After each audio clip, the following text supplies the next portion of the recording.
novo, que a gente vai seguir adiante. No outro link. Isso. Um abraço aí, sucesso para os próximos palestrantes aí, galera. Valeu. Quem escutar barulho de criança aqui, tem duas filhas aqui, também de vez em quando passa correndo aqui, e tá tudo certo.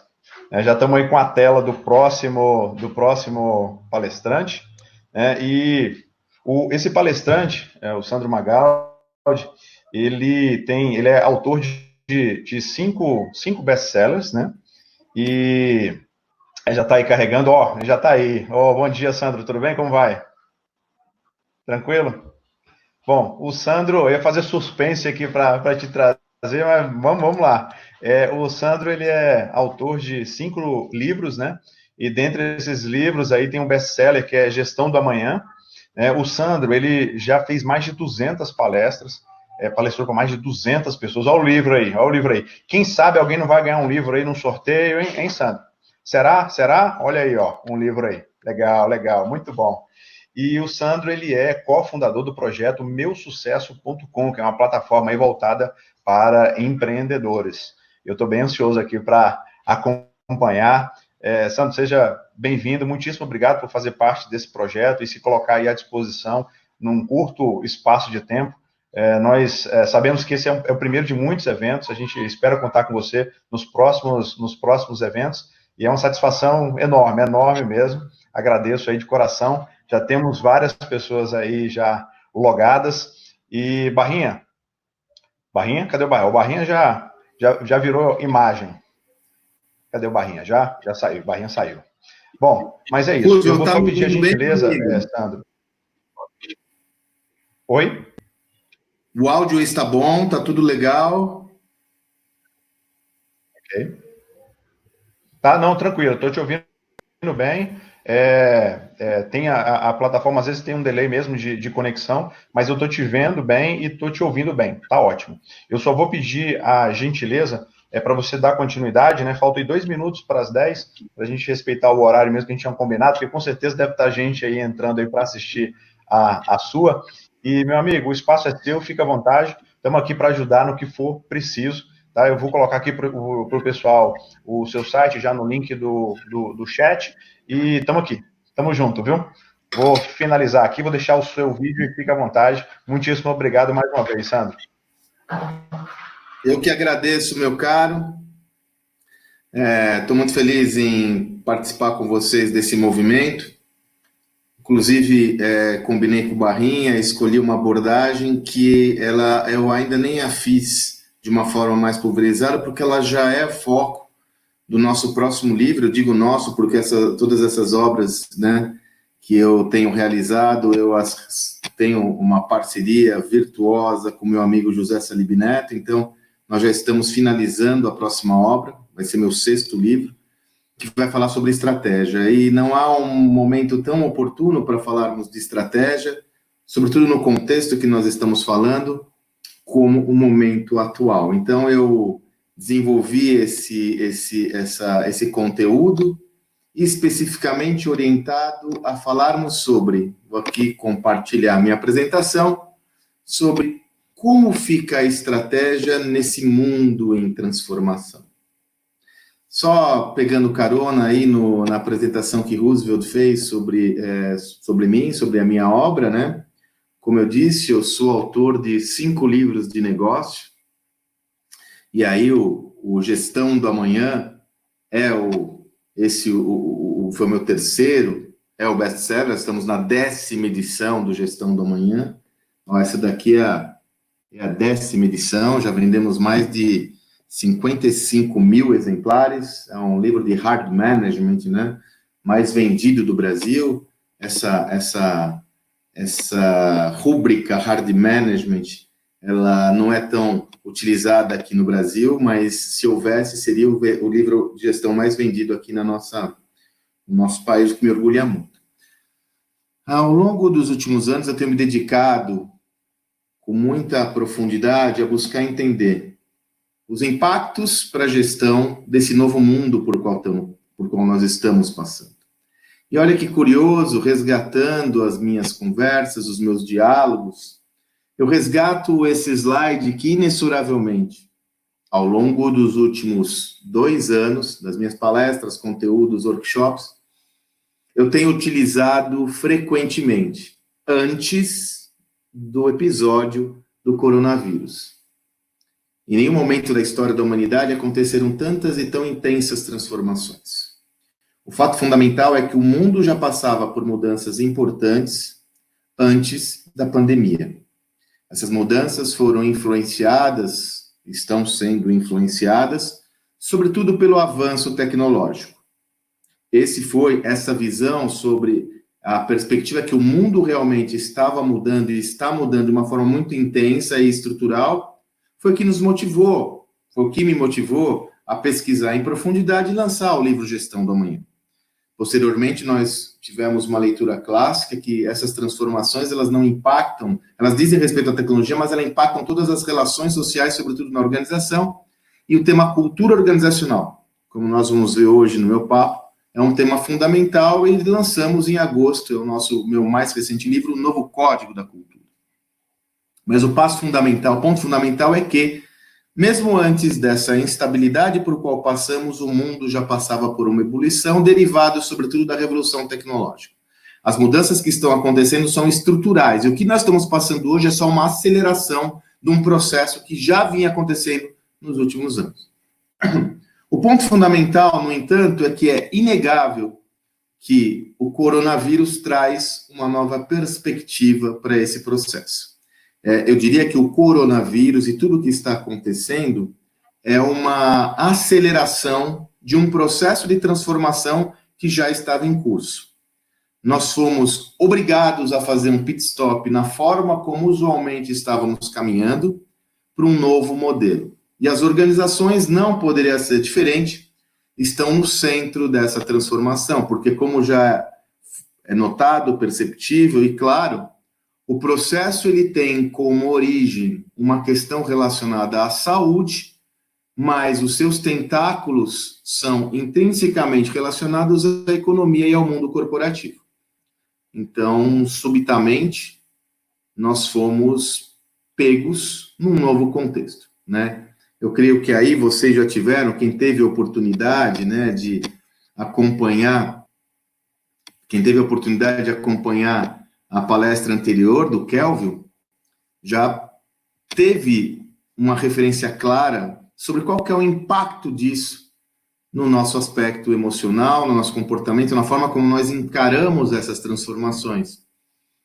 Esse impacto, ele é dramático, no sentido de que ele tem causado uma influência importante em cada indivíduo, e deve ser cuidado com muito carinho, né? A palestra do Kelvin foi muito oportuna nesse sentido. O que eu quero trazer para vocês, no entanto, é uma outra perspectiva. É uma perspectiva estratégica. Não adianta nada nós também só nos cuidarmos da parte psicológica e emocional, se nós não mudarmos a nossa caixa de ferramentas, se não mudarmos a forma como nós encaramos esse novo mundo e as estratégias, processos e sistemas que nós adotamos para encarar esse novo mundo. E aí eu me recordo, né, na palestra do Kelvin, ele foi muito feliz e oportuno em citar vários pensadores clássicos, e aí eu me recordo de uma frase que é delegada a Albert Einstein, que diz o seguinte: fazer as coisas como sempre foram feitas e esperar resultados diferentes é uma boa definição de insanidade. Talvez não há uma frase, uma sentença, um pensamento tão contemporâneo como esse para o momento que nós estamos vivendo. Está claro que as mudanças são estruturais e estruturantes.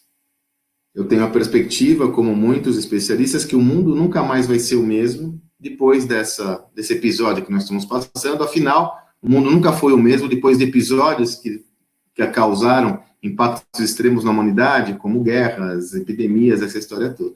Não me refiro especificamente à natureza do ser humano, à natureza do homem, eu não vou entrar nessa seara especificamente.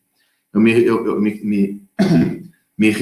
referencio, sobretudo, às organizações e às relações. Só para dar alguns exemplos. Alguns fenômenos que até então eram falados, de muita relevância, mas encontravam muita resistência do mundo corporativo em geral, hoje são uma realidade inexorável. Home office, educação à distância, até outras relações da sociedade, como telemedicina, estão presentes e vão solidificar claramente. Porque um processo como esse que nós estamos fazendo de educação à distância, ele tem um impacto, uma importância fundamental que até então era negligenciada.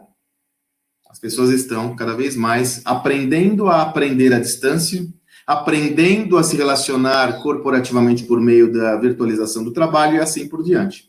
Se eu entendo que essas mudanças são de cunho estrutural e estruturante, que fundamentalmente vão transformar a sociedade, eu não posso fazer da mesma forma que eu já estava fazendo no passado. E aí, eu tenho uma figura que eu uso, inclusive, na minha obra, Gestão do Amanhã, que é essa cena, que eu não sei se vocês recordam, é uma cena de um filme clássico, o Titanic.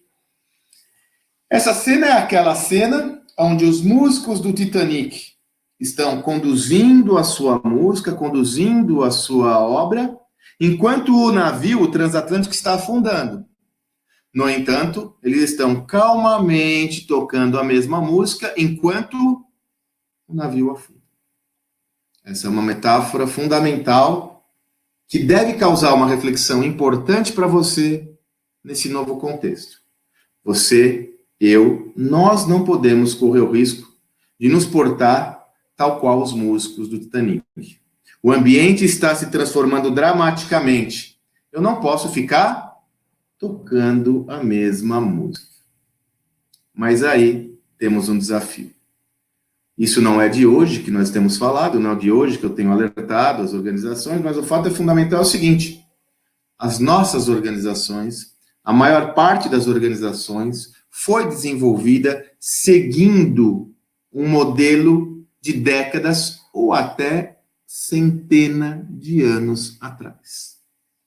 Todo o modelo corporativo ele remonta ao pós-revolução industrial. Todas as nossas práticas são advindas de um conhecimento lá de 100 anos atrás da revolução industrial que foram se solidificando ao longo do tempo.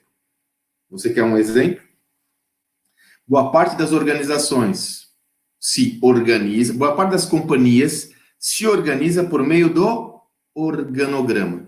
O organograma ele aponta qual é a divisão de responsabilidades e papéis naquela companhia, inclusive como o processo de tomar decisão ele deriva num movimento em fluxo contínuo, vertical, piramidal. É ou não é? Você sabe quando surgiu o organograma? Quando foi criado o organograma? Por que foi desenvolvida essa ferramenta de gestão que hoje ainda está presente na esmagadora maioria das companhias? O organograma é um desenvolvimento, foi uma ferramenta desenvolvida pelo exército prussiano na Primeira Guerra Mundial para organizar os seus recursos. Então, olha o que eu estou falando. Nós adotamos uma ferramenta de gestão como padrão no nosso negócio, que foi desenvolvida há mais de 100 anos atrás. Há mais de 100 anos atrás. Pelo menos é necessário gerarmos uma reflexão se um mindset, uma mentalidade e uma ferramenta secular atende às demandas do mundo em que vivemos. Você concorda? Pelo menos nós temos que ter a perspectiva de reflexão sobre isso, porque me parece que não é congruente com a realidade. A mesma coisa acontece com a estratégia. No novo livro que irei lançar, que nós iremos lançar no segundo semestre, nós, para entender como a evolução qual que é essa nova estratégia nesse novo mundo, e veja que nós fizemos isso antes dessa instabilidade toda. Nós já percebíamos claramente um mundo em transformação. Qual é essa nova estratégia mais adequada a atender as demandas desse novo mundo? Para isso, tem um compromisso importante com o conhecimento, com o estabelecimento de quais são os parâmetros por qual nós chegamos aqui, qual foi o conhecimento estabelecido que nos trouxe até aqui, isso é fundamental. Peter Drucker, o maior pensador da administração moderna, minha principal referência intelectual, Drucker comentava o seguinte, é uma filosofia oriental: para que eu possa enxergar o futuro, eu tenho que entender o passado. Para que eu possa saber para onde eu vou, eu tenho que entender de onde eu vim. Então, para entender para onde vai a estratégia, nós fizemos um estudo abrangente e inédito sobre como caminhou, como evoluiu a estratégia até os dias de hoje. Você vai ver que o nosso mindset estratégico, ele ainda está estamentado por uma realidade de 100 anos. E aqui, veja, uma breve linha do tempo dessa estrutura. Se a gente for pensar, as organizações surgem com força, o embrião do que nós conhecemos hoje, lá na primeira Revolução Industrial.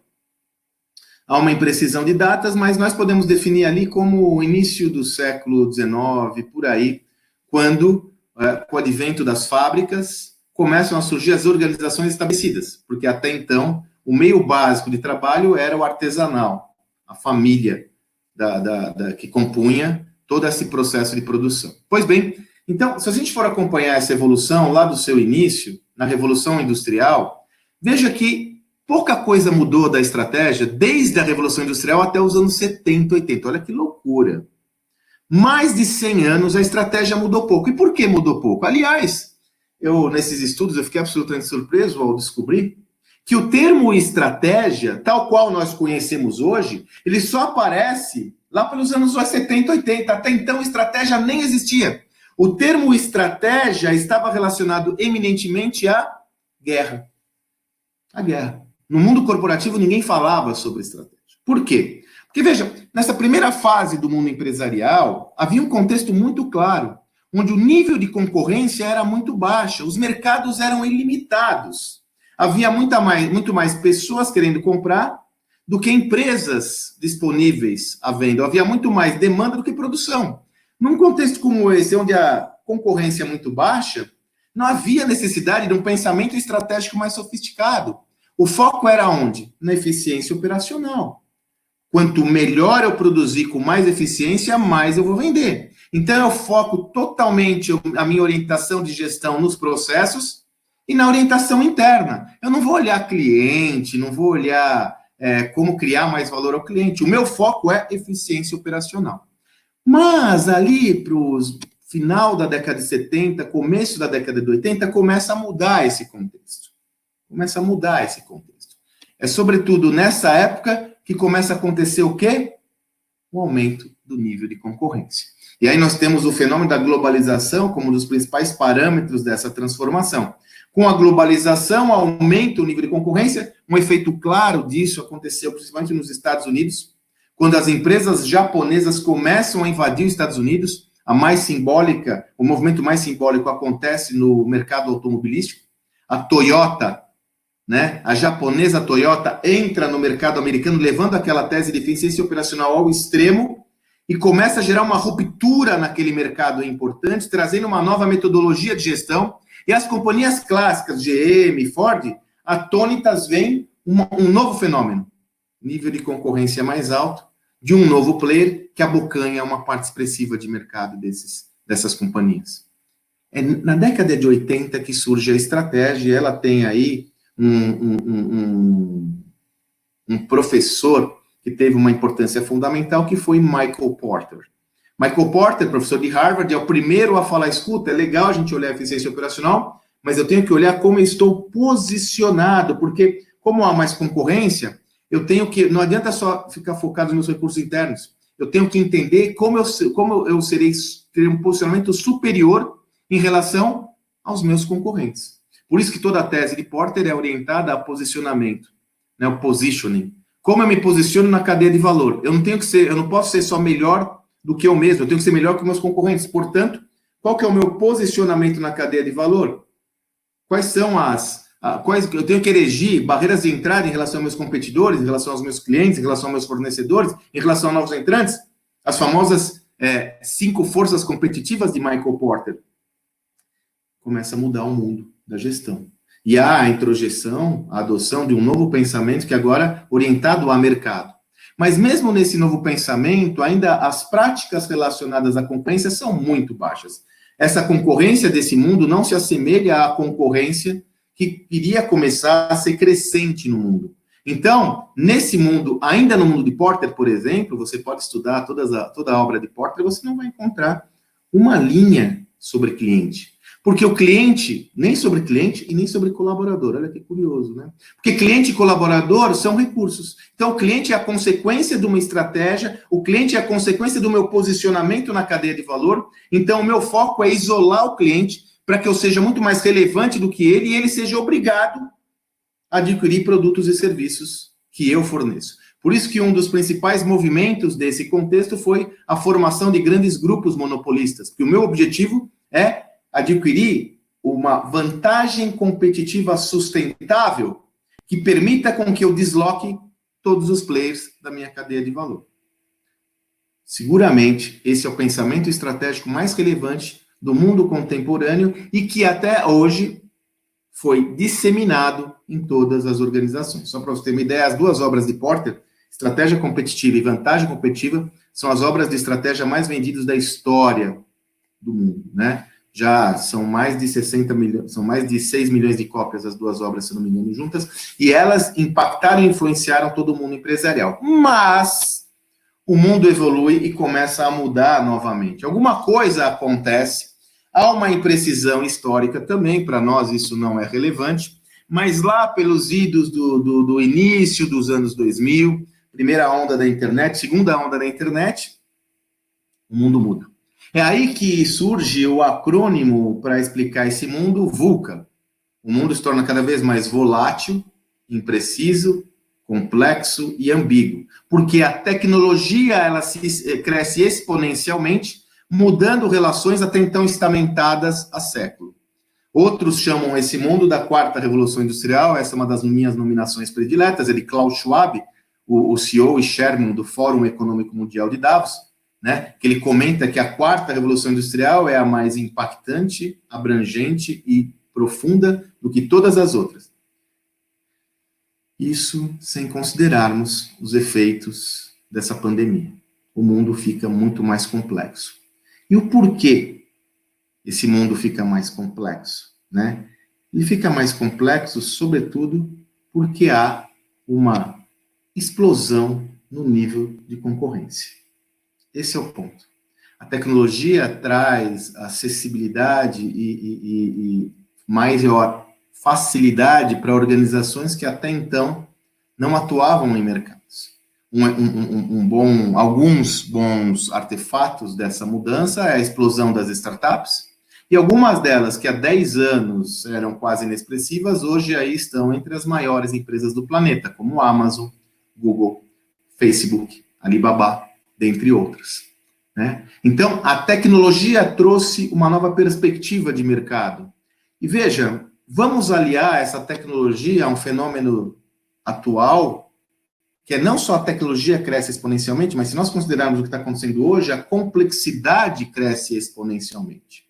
Nesse mundo mais, uma competição maior, uma complexidade muito maior, aquela vantagem competitiva duradoura de Michael Porter, ela vira uma abstração. Ela se transforma numa abstração. Veja um exemplo muito concreto, para que a gente saia do abstrato. Vamos pegar um segmento importante da nossa economia, as instituições financeiras, os bancos.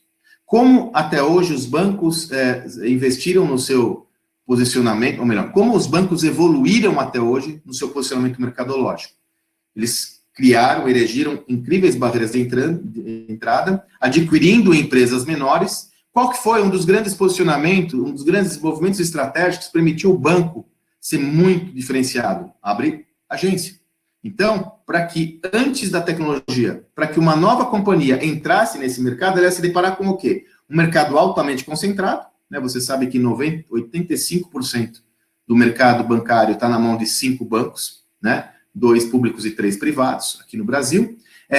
Esses bancos dominavam os canais de distribuição, quer dizer, para eu chegar numa cidade do Nordeste, em alguma cidade qualquer, eu teria que montar muitas agências, custo de acesso muito alto, porque esses bancos já estavam dominando o pedaço, eles criaram, cada vez mais construíram agências, foram comprando bancos menores, e aí eu tinha uma alta complexidade, porque esses bancos criaram a chamada vantagem competitiva duradoura.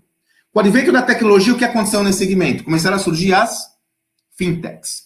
Hoje no Brasil, são mais ou menos 450 fintechs cadastradas no Banco Central, fora as outras que ainda não estão cadastradas no Banco Central. Mas não são só startups pequenas. Nós começamos a nos deparar com companhias que estão fazendo uma diferença brutal nesse contexto, como o Nubank. Minha gente, o crescimento do Nubank é muito expressivo, né? Hoje o Nubank já tem 20 milhões de clientes ativos. Só para base de comparação, o Banco do Brasil tem 60.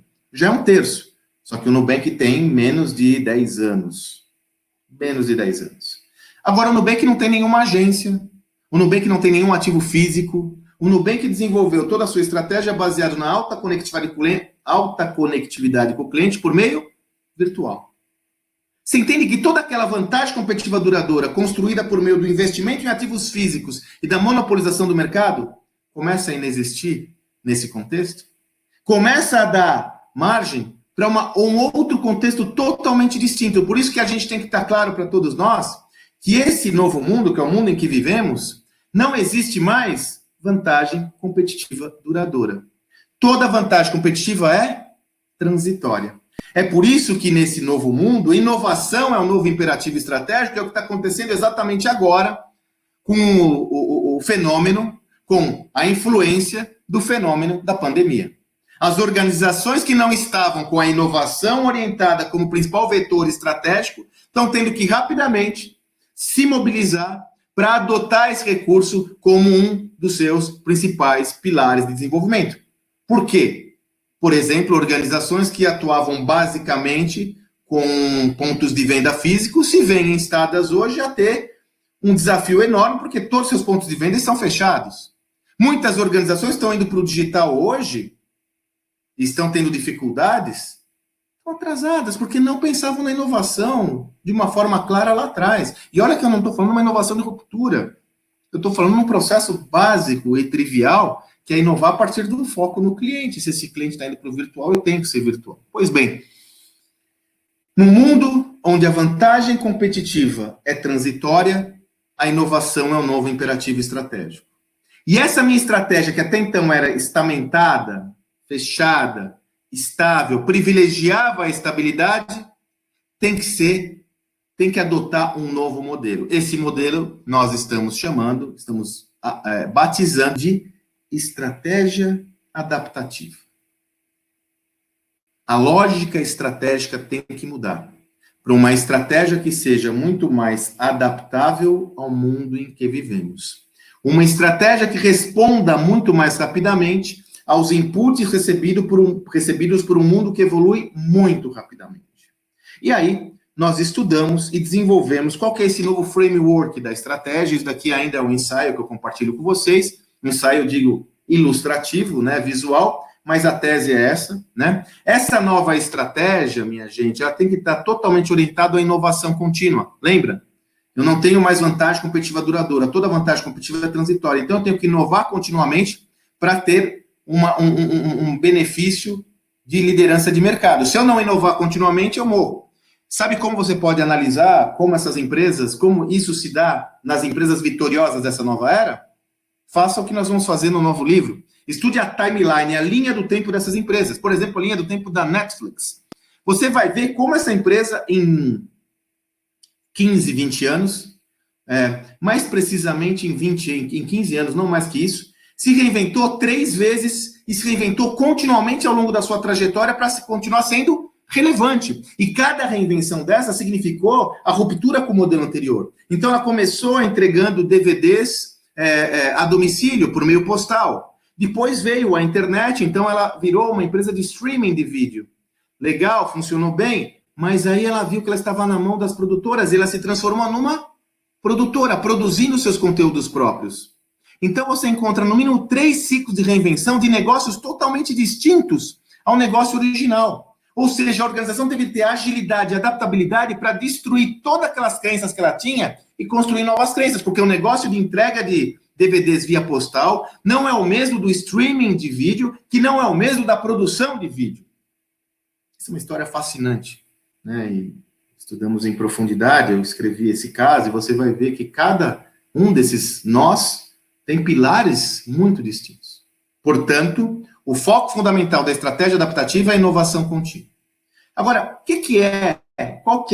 quais são os detalhes desse modelo? Bom, o modelo começa, e é isso que eu quero que você reflita no seu negócio. Por favor. Esse modelo ele é permeável e portável para qualquer nível de organização, não importa o seu porte. Então, a minha provocação, meu conselho, se aqui existe um conselho, é que você reflita sobre a tese que eu vou mostrar para você agora no seu negócio. Não importa se ele é pequeno, médio ou grande. Não importa qual o segmento de atuação, ele tem que estar inovando continuamente. Como eu desenvolvo essa estratégia nova vis-à-vis aquela que eu tenho? Começa pelo cliente. Veja aí que no eixo central do nosso modelo está o cliente. Eu vou falar sobre cada um desses elementos.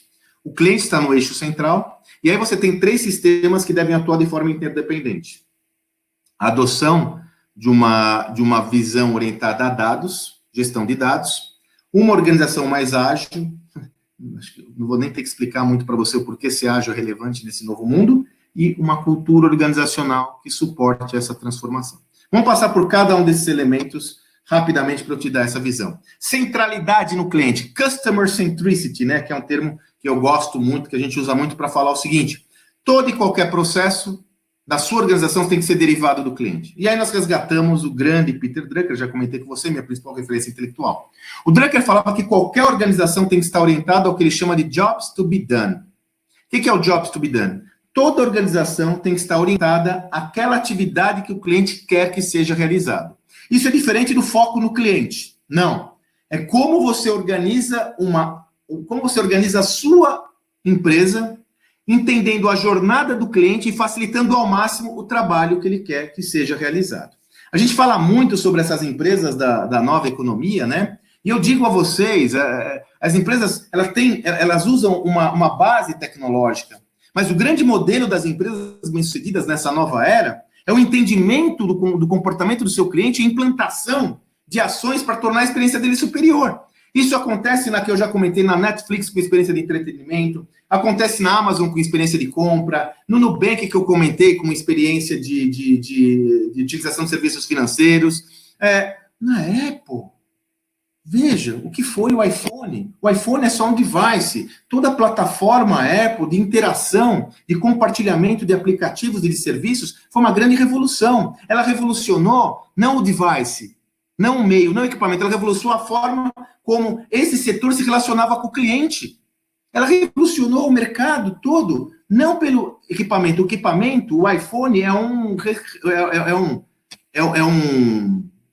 um repositório de uma plataforma de negócios muito mais abrangente.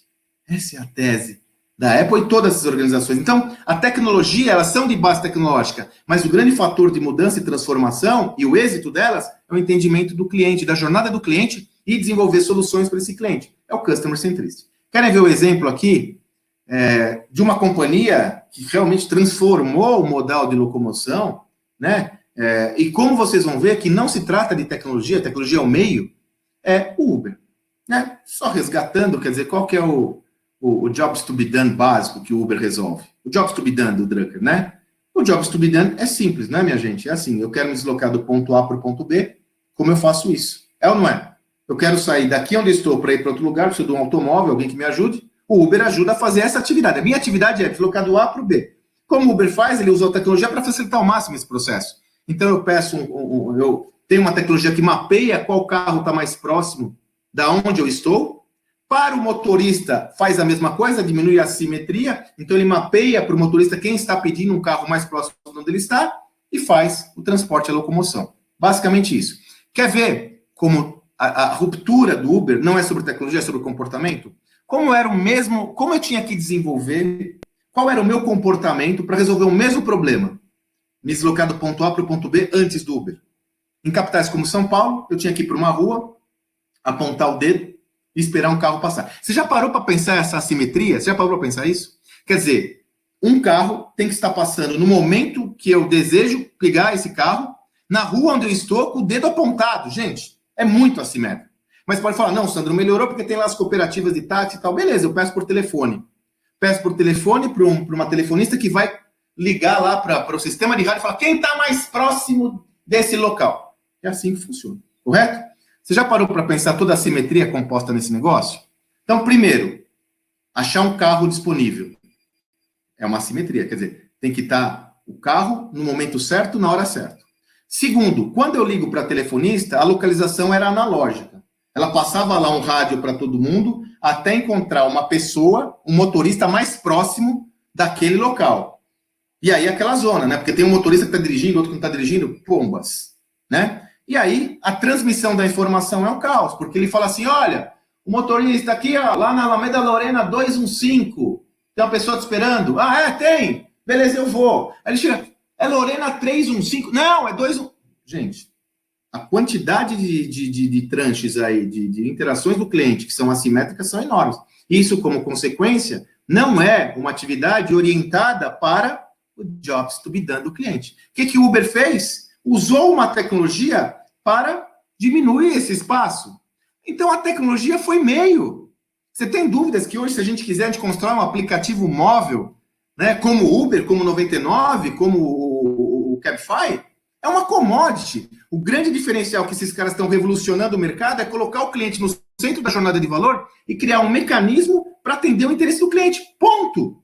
Tecnologia é meio. Essa é a história de Netflix, essa é a história de Uber, essa é a história de Airbnb, essa é a história de iFood, de Gympass, um monte de companhias que são companhias unicórnio que estão conseguindo prosperar graças ao fato de colocar o cliente no centro da jornada de valor. Então, na nossa estratégia, colocar o cliente no centro da jornada de valor é fundamental e imperativo. Agora, eu tenho que fazer isso com agilidade.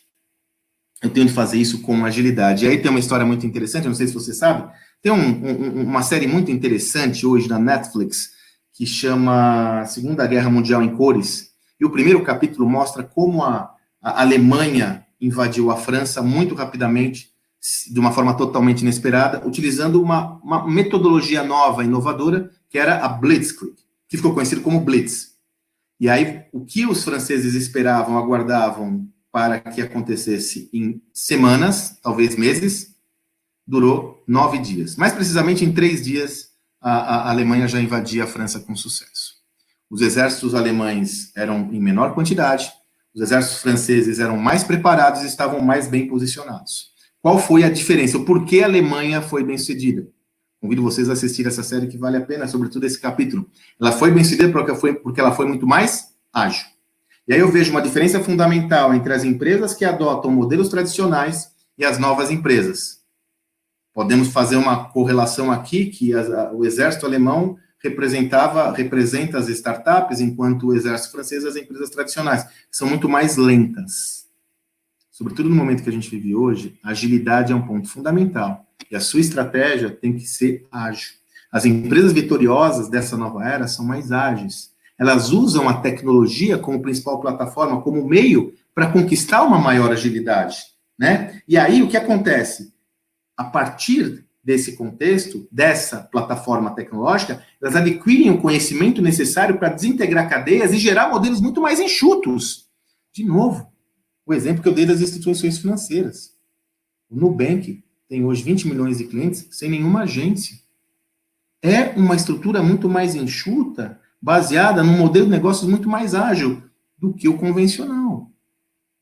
Agora, as empresas tradicionais têm uma fortaleza incrível, representada pelo seu capital intelectual, capital financeiro, capital relacional. É possível ser mais ágil, não só é mais possível, como mandatório. E aí eu fiz um chartzinho só para a gente entender o que é isso. Não dá mais para ter planejamentos de longo prazo, quinquenais, num contexto como o atual. Quanto maior o ambiente estável, mais o seu plano tem que ser de curto prazo.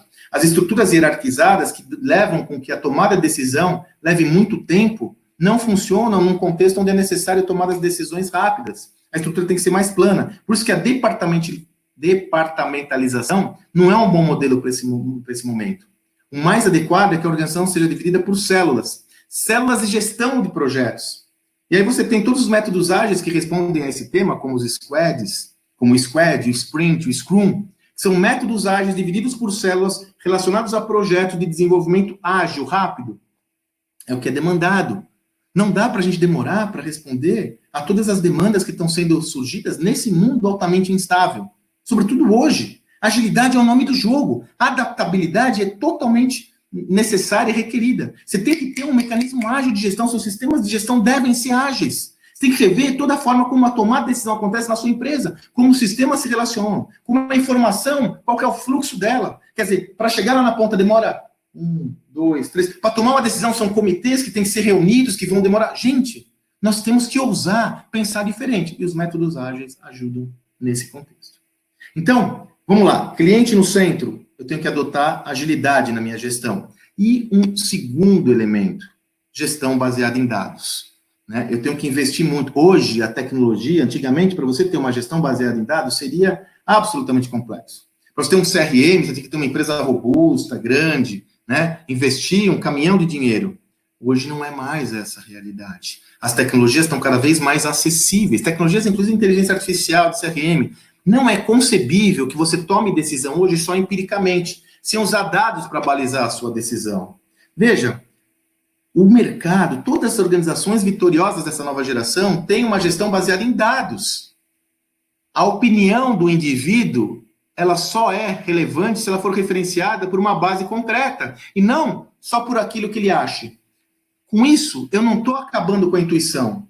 Pelo contrário, eu estou dando mais subsídios para que a intuição tenha fonte de dados, se alimente de informações e dados, para que ela seja mais assertiva. A intuição é fundamental, a capacidade intelectual, cognitiva do ser humano é fundamental e é o que tem causado rupturas de mercado.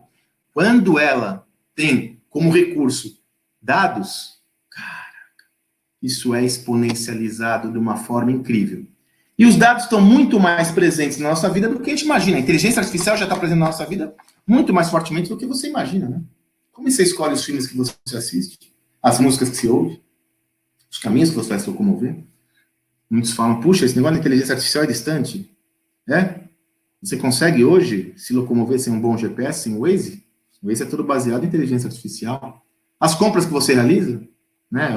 Aquele serviço de recomendação. O fato fundamental é que os dados, a gestão baseada em dados e inteligência artificial estão muito mais presentes do que a gente imagina e nós não podemos negligenciar isso. Querem ver um exemplo? Não sei se você conhece essa empresa chamada Ant Financial. A Ant Financial é uma empresa chinesa.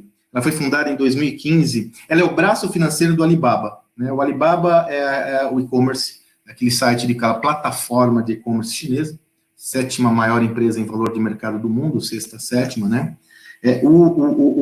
A Ant Financial é a parte financeira do Alibaba. Eles perceberam a necessidade lá no começo de ter um sistema financeiro para ajudar em toda a parte de processamento de pagamentos, essa história toda, e criaram o seu próprio negócio chamado Ant Financial. Isso é muito usual. Aqui no Brasil nós temos esse modelo claramente, por exemplo, o UOL com PagSeguro e assim por diante. Pois bem, mas a Ant Financial não atende só o Alibaba. Porém, só com o Alibaba ela só tem mais de 1 bilhão de clientes, tá bom? Tá bom para você? Só mais de 1 bilhão de clientes. Agora, o que eu quero dizer é o seguinte, o Alibaba é o site de e-commerce. Esse 1 bilhão de clientes está transacionando entre si, fazendo compras, gerando o quê? Dados e informações. A Ant Financial começou a fornecer produtos básicos, como serviços de pagamento, né? Facilitando esse meio de pagamento entre quem vende e quem compra, essa história toda. Mas ela começou a acontecer o quê? Ela começou a mapear informações num nível estratosférico. E aí, ela consegue ter, por exemplo, tem lá uma empresa vendendo no Alibaba, né? E tem um cara comprando. Ela consegue ter claramente qual que é o volume de vendas daquela empresa. Ela consegue saber exatamente qual que é o fluxo de recebimento daquela empresa. Ela consegue ter claramente qual que é a portabilidade que aquela empresa tem para empréstimos. Então, eles começaram a criar empréstimos. Eles criaram um fundo de investimento, porque, olha só que interessante, eu tenho aqui uma empresa que precisa de caixa para capital de giro, estoque, e eu conheço muito essa empresa. Aqui do lado eu tenho pessoas físicas que compram, que também investem seu dinheiro. E se eu fizesse um fundo de investimento onde essas pessoas físicas emprestariam para essas empresas, com um risco baixíssimo, porque eu sei a capacidade que essa empresa tem de tomar crédito. Enfim, então eles criaram um fundo de investimento atraindo esses clientes já do Alibaba, e só em 2018, transacionaram só 150 milhões de dólares nessa plataforma, com um nível de inadimplência de 0,01. Até porque, se o cara lá, o lojista, o fornecedor, não paga o empréstimo, ele é tirado da plataforma e ele precisa da plataforma. Mas eles foram mais longe. Criaram um plano de assistência médica, porque existem esses clientes aqui que têm demanda, seguro-saúde, avaliação de... Ou seja, eles criaram uma miríade de serviços. E hoje, eles são uma empresa que tem um valuation de mais de 50 bilhões de dólares. Só a Ant Financial.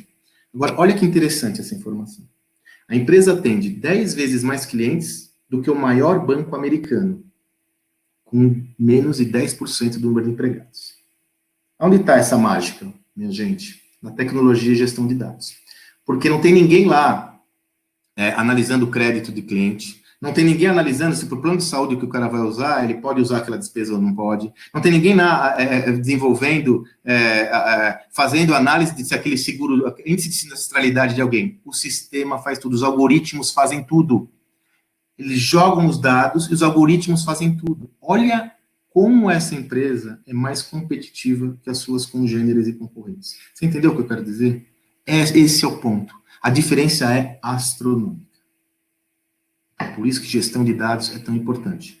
Cliente no centro, gestão de dados, agilidade. Só que isso são ferramentas. Se você não mudar o mindset das pessoas, nada muda. Porque a tecnologia, fala muito dela, mas é só o meio. O que transforma mesmo esse mundo são as pessoas. E se são as pessoas, é aí que entra a instância da cultura organizacional. A cultura é a alavanca de todo o processo de metamorfose da organização.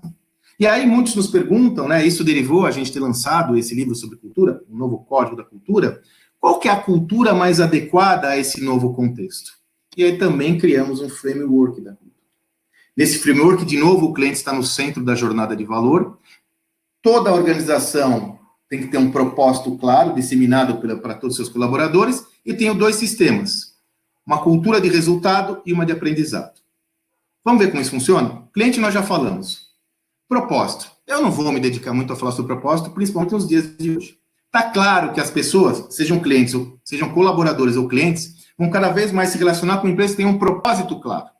E esse propósito ele tem que estar conectado com uma necessidade real da sociedade. Então, o propósito é o grande farol dessa cultura, mas ela tem um espaço dela fundamental que eu gosto de me dedicar, que é, veja, se nós estamos num mundo instável, num mundo onde tem muito mais perguntas do que respostas, você tem que ter uma cultura de aprendizado, porque você tem que estar aprendendo continuamente com o meio.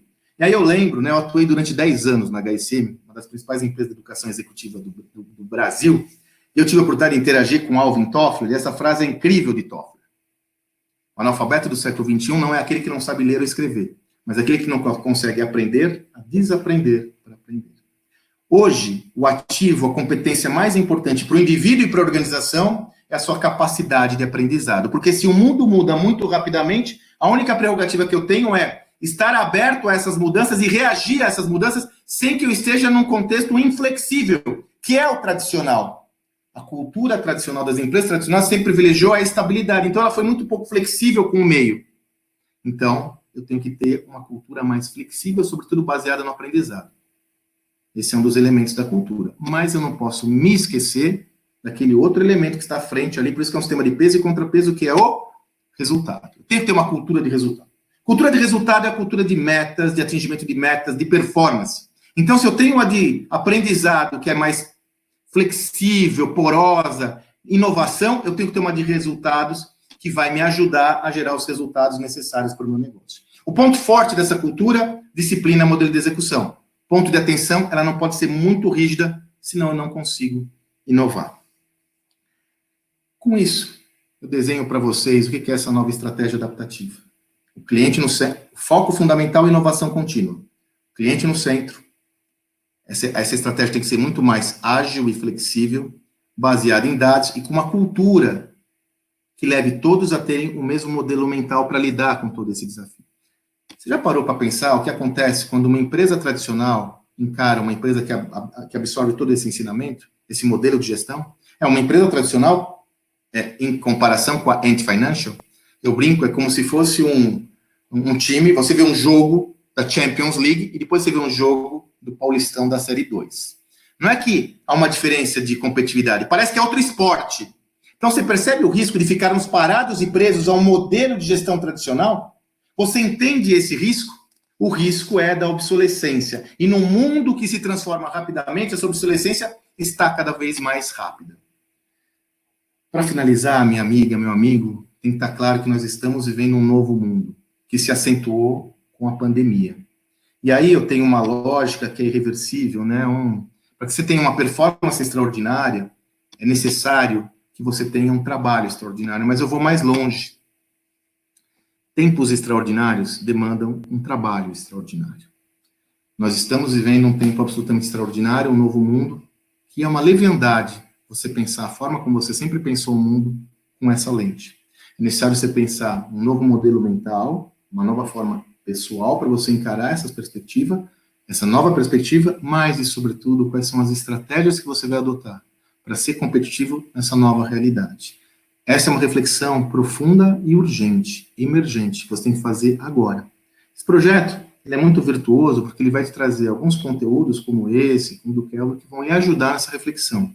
Porém, lembre-se, no momento de instabilidade, estratégia e tática andam juntos. Não demore tanto tempo no planejamento. Adquira os insumos básicos para a sua transformação, aplique na prática, aprenda com ela e se reinvente. Lembra? Planejamento de longo prazo é muito menos virtuoso do que planos táticos nesse contexto. Não fique pensando daqui a 3, 4 meses. Lógico, tem que ter uma visão de como você vai estar mais forte lá. Mas no plano tático é o aqui e agora. Ok? Minha amiga, meu amigo, só compartilhando com você, minha maior missão de vida é compartilhar conhecimento, então eu lancei essa plataforma, gestãodoamanhã.com.br, ela é gratuita, totalmente gratuita, e meu intuito é que ela seja sempre gratuita, vou ter alguns projetos monetizáveis, tá? Mas a plataforma é gratuita, e lá você vai ter talk show sobre transformação, talk show com o Walter Longo, Silvio Meira, Marta, Gabriel, webséries, então tem um video case, como a inovação acontece hoje na Vivo, na Natura, em algumas organizações desse tipo. Você vai ter uma entrevista exclusiva que o Salib fez com o Felipe Costa. Então, é uma plataforma gratuita de conhecimento que eu ofereço a vocês como contrapartida a todo o prestígio que todos me dão. Então, ela é gratuita, é só fazer isso, que você vai ver, não tem truque, não tem que colocar cartão, ela é gratuita mesmo. Por favor, você é meu convidado. E, além disso, eu tenho uma newsletter semanal, toda segunda-feira, eu mando por e-mail, mas eu também tenho um grupo, um canal no Telegram, é @SandroMagaldi. Esse canal do Telegram, por exemplo, eu tenho postado diariamente conteúdos sobre esse ambiente de transição. Então, eu posto conteúdo todo dia no Telegram, inclusive conteúdo sobre esse ambiente de transformação. Você é meu convidado. Eu vou colocar no chat tanto o endereço do Gestão do Amanhã, quanto o canal do Telegram. Você é meu convidado. Quero agradecer muito a sua atenção em estar comigo, em me ouvir, em compartilhar o meu conhecimento com você. Estou à disposição aí, Roosevelt. Estou aqui à disposição para a continuidade do nosso papo.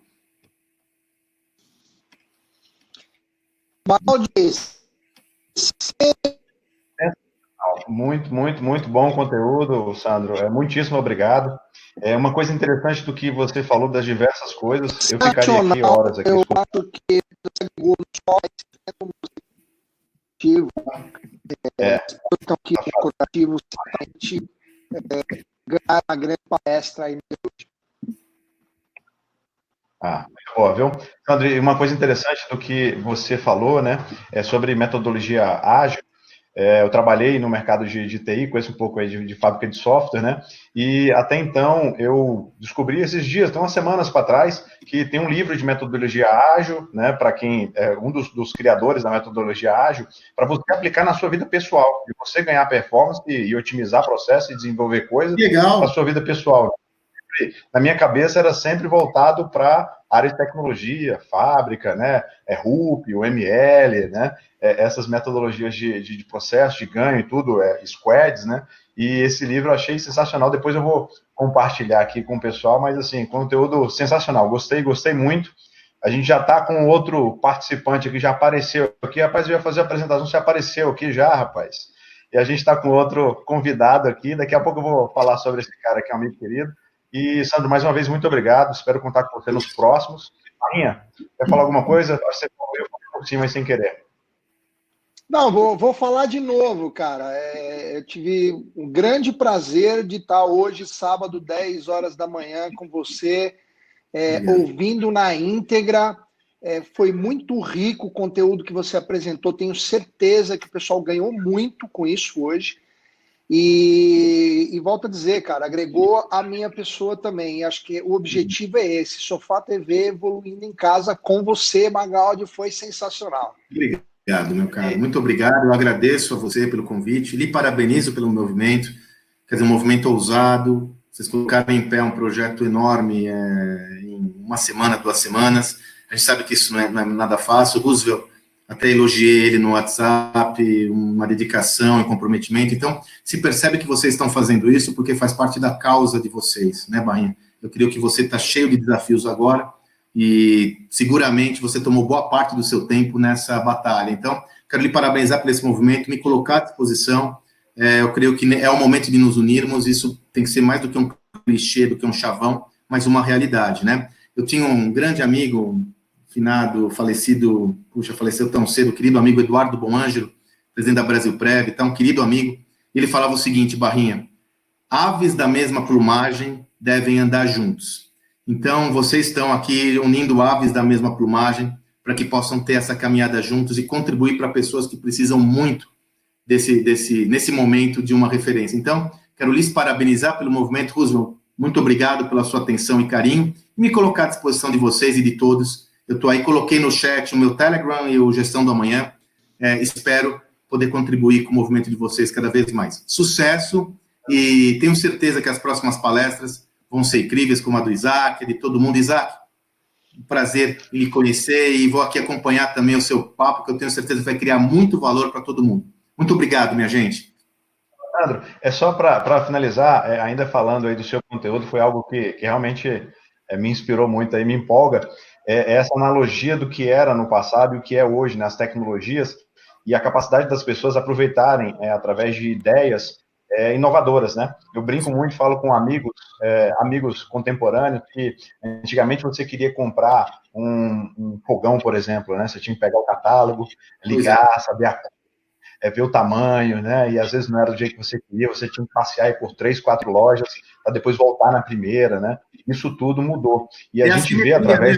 Você percebe claramente que esse processo contava com uma assimetria importante, e a tecnologia só veio, o jobs to be done, a tecnologia só veio a diminuir a assimetria. Por isso que tecnologia é meio, não é fim. A tecnologia é uma commodity. Agora, como fazer isso? Você veja o seu exemplo. Eu ainda vejo, por exemplo, o pessoal de varejo, eu compro um produto e tenho que devolver. Porra, é um puta trampo. Será que faz sentido? Será que faz sentido? Então eu não estou sendo realmente orientado ao cliente. Eu estou fazendo com que o cliente se adapte à minha estrutura. Será que eu não tenho uma oportunidade de reinventar esse modelo? E quando eu reinvento, eu me posiciono francamente a favor do cliente. Mais do que isso, eu aufiro ganho, né? Eu ganho dinheiro, para ser mais claro, né? E é interessante isso, porque a todo instante a gente vê essas soluções inovadoras, como o Uber, Cabify, né, outros aplicativos aí, e aí eu fico me perguntando, por que eu não pensei nisso, né, por que eu não tive essa ideia? Será que já tiveram todas as ideias, né, para atender essa questão da simetria, né, e aí no dia seguinte e criar alguma coisa que eu vou ficar pensando aqui, quem sabe eu não consigo, né, mas é fantástico.